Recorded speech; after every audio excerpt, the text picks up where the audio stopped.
নমস্কার, আমি মাধায়। আপনারা দেখছেন স্কুল অফ ম্যাথ বাংলা। তো এর আগের দিন ভিডিওতে আমি আলোচনা করেছিলাম 7, 11, 13, 17 এবং 19 মৌলিক সংখ্যার বিভাজ্য নিয়ম বা 1 থেকে 20 অবধি মৌলিক সংখ্যা বিভাজ্য নিয়ম। তো আজকে যে বিষয়টা আমি আলোচনা করবো সেটা হচ্ছে যোগ, কোনো সংখ্যার যোগ আমরা কীভাবে করবো এবং কোনো টু ডিজিট কোনো সংখ্যার গুণ আমরা কম সময়ের মধ্যে কীভাবে বের করবো। তো এই দুটো জিনিস আমি আজকে আলোচনা করতে চলেছি।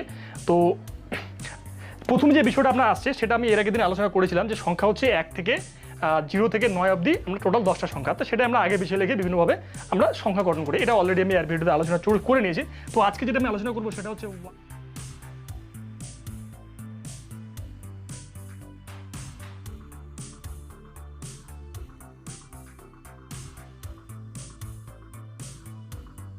বা আমরা বাংলায় যেটাকে বলি ক্রমিক বা নিউট্রাল নাম্বার বা স্বাভাবিক সংখ্যা আমরা যাকে বলি নিউট্রাল, বা আমি সংক্ষেপে এন রেখে গেলাম। ঠিক আছে, সংক্ষেপে আমি এন করে দিলাম। কি বললাম? নিউট্রাল নাম্বার বা ক্রমিক সংখ্যা আমরা যেটা বলি। তো যদি কোনো এরকম ক্রমিক সংখ্যা থাকে, তাহলে ক্রমিক সংখ্যা 7 অবধি ধরো ক্রমিক সংখ্যার যোগফল বের করতে দিয়েছে, অথবা এরকম থাকতে পারে এরপর কিছু একটা 10, 15, 20, 25 যাই হোক কিছু একটা আছে। তো এরকম ক্রমিক সংখ্যার যে যোগফল বের করতে দুটোভাবে বের করতে পারি। আমরা কি ছোট সময় শিখেছিলাম যে সংখ্যাটা পরপর লিখে তার নিচে লিখে আমরা যোগ করে একটা অংশ বের করতে পারি। অথবা আর একটা অপশন আছে, এটা ছাড়াও একটা অপশন আছে, সেটা হচ্ছে একটা ফর্মুলা আপনাকে মাথায় রাখতে হবে। সেই ফর্মুলা হচ্ছে 1/2 ইন্টু n প্লাস 1। ক্লিয়ার? আবার বলছি, ফর্মুলা হচ্ছে 1/2 ইন্টু n বলতে লাস্ট যে ডিজিটটা আছে সেটা, ইন্টু গুণ করে n প্লাস তার থেকে আমি 1 যোগ করে সেই সংখ্যাটাকে লিখবো। তাহলে আমি এই সংখ্যাটাকে যোগ করতে দিয়েছি। দেখো আমি যোগটা একবার দেখিয়ে দিচ্ছি আপনাকে। ফর্মুলাটা বলছে যে 1/2 ইন্টু n আর n প্লাস 1। তাহলে আমি লিখতে পারি সমান সমান, এখানে n বলতে 6, তাহলে 1/2 1 n প্লাস 7 আর n প্লাস 1, n বলতে 7-এর মাথায় আমি আরটা 1 যোগ করে নেবো। তাহলে 1 যোগ করলে কী হবে? 8। তাহলে আমি এবারে এটাকে কাটাকাটি করছি, 2 দিয়ে যদি আমি 4কে কাটি তাহলে 4, এবার থাকছে 7 আর 4 গুণ করলে হবে 28। দেখো এই সংখ্যাটা আমি যোগ যদি করি তাহলে 28 অ্যান্সার দাঁড়াবে। কীভাবে? 1 আর 2 যোগ করলে 3, 3 আর 3 6, 6 4 10, 10 5 15, 15 আর 7 21, 21 আর 15 আর 6 21, 21 আর 7 28। তো এটা হচ্ছে শর্টকাট। যত বড় সংখ্যা থাকুক না কেন আমাকে লাস্ট ডিজিটটা জানতে লাগবে, কিন্তু একটাই কন্ডিশন, সেই সংখ্যাটা ক্রমিক হতে লাগবে। যদি এরকম হয় যে 1-এর পর 2, 2-এর পর 4, 2-এর পর 4-এর পর 6, যদি এরকম, তাহলে কিন্তু সেটা নিয়মটা খাটবে না। তখন কি অন্য নিয়ম আছে, শুধু আপনি মাথায় রাখেন যদি সংখ্যাটা পরপর হয়, যে এত বড় সংখ্যা থাকুক না কেন আমার কিচ্ছু দেখার দরকার নেই, আমাকে এই ফর্মুলাটাকে মাথায় রাখতে লাগবে। ক্লিয়ার? নেক্সট, এবার ধরে নেন এই সংখ্যাটা যে আমরা লিখেছি সে মাথায় আমরা কোনো কিছু নাই, মানে এর মাথায় 1 আছে, তাই তো? আমরা এটা জানি কোনো সংখ্যাকে 1 যদি পাওয়ার আমরা গুণ করি তো সেই সংখ্যাটা আসে। তো যদি পাওয়ারটা 1 না থেকে যদি পাওয়ারটা 2 হতো, বা যেটা আমরা বাংলায় ইংলিশে স্কোয়ার বলে থাকি বা বর্গ আমরা যেটা করে থাকি, তো ধরে নেন এর মাথাটা 2 আছে, 2 এর মাথায় 2 2 2 2 2 আর 2 এই সংখ্যাটা দিয়েছে। তাহলে সেই সংখ্যাগুলোকে আপনাকে প্রথমভাবে কীভাবে দুটোভাবে বের করতে পারি। একটাকে প্রথমে মানগুলোকে বের করতে লাগবে। মানটা বের করলে কী হবে? মানটা বের করলে হবে 1-এর যদি মান বের করতে হবে 1, 2-এর যদি স্কোয়ার করে 4, 3 স্কোয়ার করলে 9, 4-এর স্কোয়ার করলে 16, 5-এর স্কোয়ার করলে 25, 6-এর স্কোয়ার করলে 36, 7-এর স্কোয়ার করলে 49। দেখো এই সংখ্যাটা আমরা যোগ করে দিয়েছি। তো আমরা দুটোভাবে করতে পারি। একটা হচ্ছে পরপর লিখে, এটা আমি যেটা 5, 6 আমরা শিখেছিলাম। এটা ছাড়া আরেকটা ফর্মুলা আছে, এই সংখ্যাটাকে বের করতে গেলে আমার ফর্মুলাটা হলো 1/6 into n plus 1 into 2n plus 1। Clear? এটা হচ্ছে প্রথম ফর্মুলা। যদি কোনো স্কোয়ার না থাকে, যদি প্লেন নাম্বার হয় ক্রমিক সংখ্যা, তাহলে আমরা এই ফর্মুলাটা ইউজ করবো। আর যদি প্লেন নাম্বার না হয়, যদি স্কোয়ার থাকতো, তাহলে আমরা এই ফর্মুলাটা ইউজ করবো। এটা হচ্ছে প্রথম ফর্মুলা। ধরলাম আমি 1, এটাকে আমি ধরলাম 2। ক্লিয়ার? তো এটাকে ক্যালকুলেশন করে জানতে লাগবে যে বিষয়টা, সেটা হলো লাস্ট যে ডিজিটটা কত আছে 7। এখানে লাস্ট ডিজিটটা আমি ভাঙিয়ে লিখেছি, এটা নিচের লাইনটা লিখবো না, কিন্তু লাস্ট ডিজিট এখানে 7কে বোঝানো হচ্ছে। তো তাহলে ফর্মুলাটা কি বলছে? 1/6 ইন্টু 2n প্লাস 1। ক্লিয়ার? আমরা n বলতে কি বুঝলাম? লাস্ট যে ডিজিটটা আছে, তাহলে n এর মান হচ্ছে 7, তাহলে 1/6 ইন্টু 7, তাহলে n প্লাস 1 বলতে কী হবে? 8, আর 2n প্লাস 1 বলতে 2 বলতে 14 আর 15। এবার কিছু না, এটাকে কাটাকাটি করো। 3 দিয়ে কাটছি, 2 থাকবে, 3 দিয়ে কাটলে হবে 5, এই 2 থাকলো, 8কে কাটলাম 4। তাহলে অপশনটা হলো 4 7 28, 28কে আমি 5 দিয়ে গুণ করবো। কত হয়? 5 8 40, 0 তাহলে 4, 5 10 140। ঠিক আছে, এই অ্যান্সারটা আমি দেখে নিচ্ছি। 4 আর 1 যোগ করলে হয় 5, 5 আর 9 যোগ করলে হবে 14, 14 আর 16 যোগ করলে হয় 30, 30 আর 25 যোগ করলে হয় 55, 55 আর 36 যদি যোগ করি 91, 91 আর যদি আমি 49 যোগ করি তাহলে হবে 100। তাহলে আমরা বলতে পারি এই নিয়মটা নিশ্চয়ই ঠিক আছে। ক্লিয়ার? এটা গেল দ্বিতীয় ফর্ম। কিন্তু যদি এবার যদি এই সংখ্যাটা কিউব স্কোয়ার নেই থেকে যদি কিউব থাকতো তাহলে আমি এটাকে একবার দেখিয়ে দিচ্ছি। আমি এত বড় সংখ্যা লিখবো না, ছোট করে দিচ্ছি সংখ্যাটা একটা। এটাকে আমি 5 অব্দি দেখে দিলাম ধরো, কিন্তু ফর্মুলা একই, আমরা যেই সংখ্যা লিখি না কেন ফর্মুলাটা একই। আমি এটাকে মিশিয়ে দিচ্ছি স্কোয়ার, ঠিক আছে? তো এটাকে যদি আমি কিউব করে নেই বা 1 এর কিউব লিখলাম বা না লিখলাম একই কথা, আমি 2 এর কিউব করছি, 3 কিউব, 4 এর কিউব, 5 এর কিউব। ক্লিয়ার? তো আমি প্রথমে এই জিনিসটাকে ভাঙিয়ে নিব।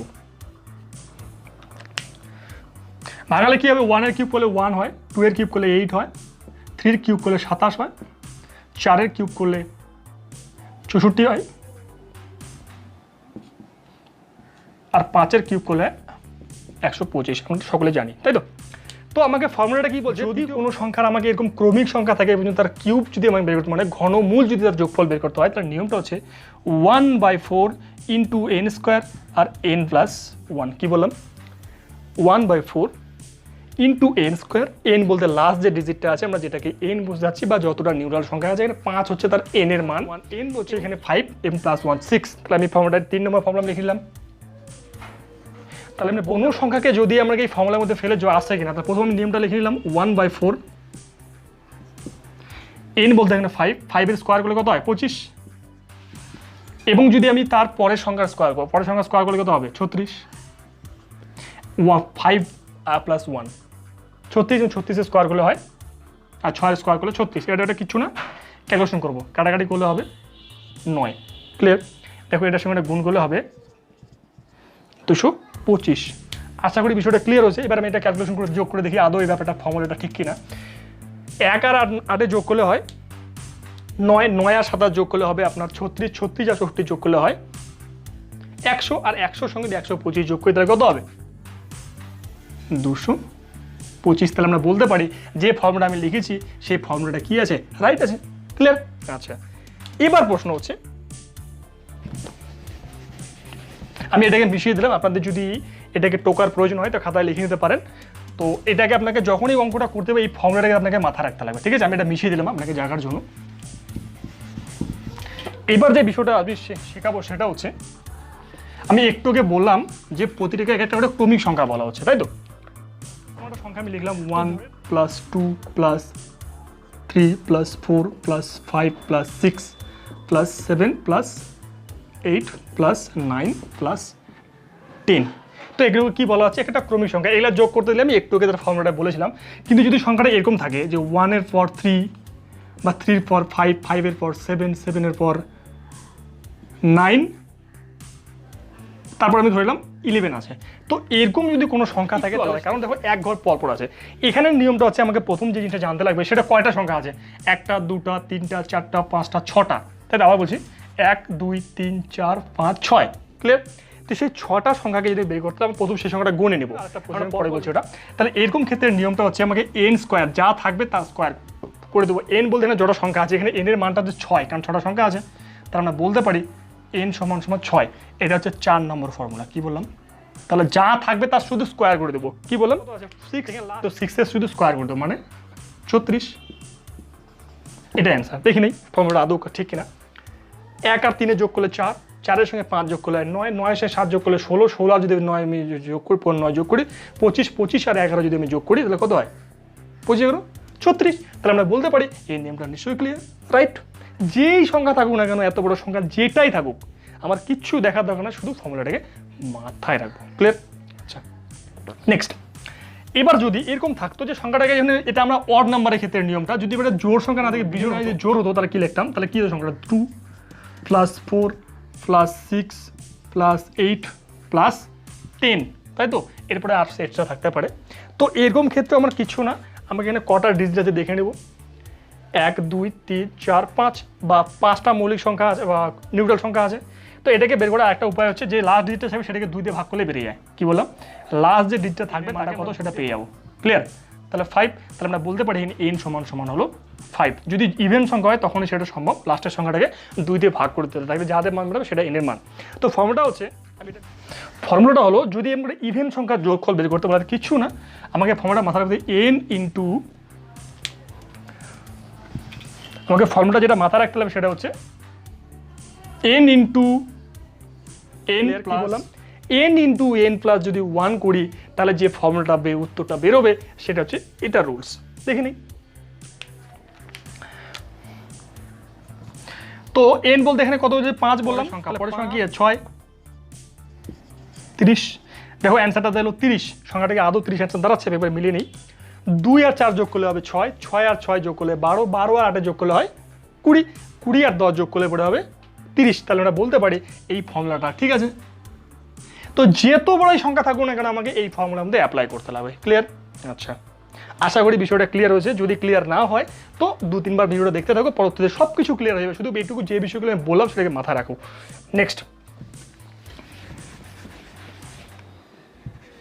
আমি এটাকে মিশিয়ে দিচ্ছি। তো এখানে একটা জিনিস যেটা বলা হয়নি, সেখানে আমরা কিছু সংখ্যা জোড় আছে, কিছু সংখ্যা বিজোড় আছে, এটা আমরা অলরেডি আগের ভিডিও আলোচনা করেছি। এবং কিছু সংখ্যা আছে যেটা পূর্ণবর্গ করা যায়, যেটা বর্গমূল করা সম্ভব। এখানে 6, 9, 4, 9 পূর্ণবর্গ সংখ্যা, এবং 2, 4, 6 এগুলো সবই ইভেন নম্বর বা জোড় সংখ্যা, এবং বাকিগুলো বিজোড় সংখ্যা। তো এটা আমি অলরেডি আগের ভিডিওতে কিছু ভিডিওতে আমি আলোচনা করি, যদি না বুঝতে পারেন তো আগের ভিডিও দেখে নিন, আপনার ক্লিয়ার হয়ে যাবে। তো এবার যে ব্যাপারটা আমি আলোচনা করবো সেটা হলো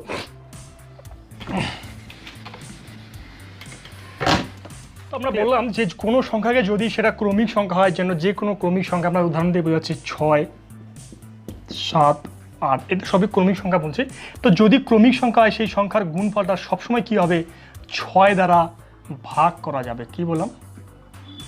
বা 6 দ্বারা বিভাজ্য হবে, বা বা বিভাজ্য হবে।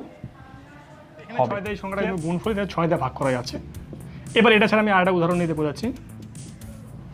দেখো 2, 3 আর 4, এটা একটা 3 ডিজিট ক্রমিক নাম্বার। তার আমরা যদি সেটা গুণ করি, 3, 4 গুণ করলে হবে 3, 4, 12 আর 12 × 24। এই 24টা কিন্তু 6 দ্বারা ভাগ করা যায়। আমরা বলতে পারি যে সংখ্যায় যদি ক্রমিক সংখ্যা হয়, 3টা ক্রমিক সংখ্যার গুণফল সবসময় পরপর 3টি ক্রমিক সংখ্যার গুণফল সবসময় 6 দ্বারা ভাগ করা যাবে। আশা করি বিষয়টা ক্লিয়ার হয়েছে। যদি ক্লিয়ার না হয় তো এই ভিডিওটা 2-3 দেখো, এবং যদি তোমরা চ্যানেলে প্রথম হয়ে থাকো তো চ্যানেলটাকে সাবস্ক্রাইব করে নাও, যাতে এই ধরনের ভিডিও তোমাদের কাছে মিস হয়ে না যায়, এবং পরীক্ষা হলে কম সময়ের মধ্যে তোমরা উত্তরটা করে আসতে পারো। এবং যারা তোমাদের সঙ্গে এরকম কম্পিটিটিভ এক্সামের পরীক্ষা দিচ্ছে তাদের ভিডিওকে শেয়ার করো, তারা যেন তোমাদের মধ্যে এরকম হেল্প হয় বা পরীক্ষা হলে শর্ট টাইমের মধ্যে অঙ্কগুলো করে আসতে পারে। নমস্কার।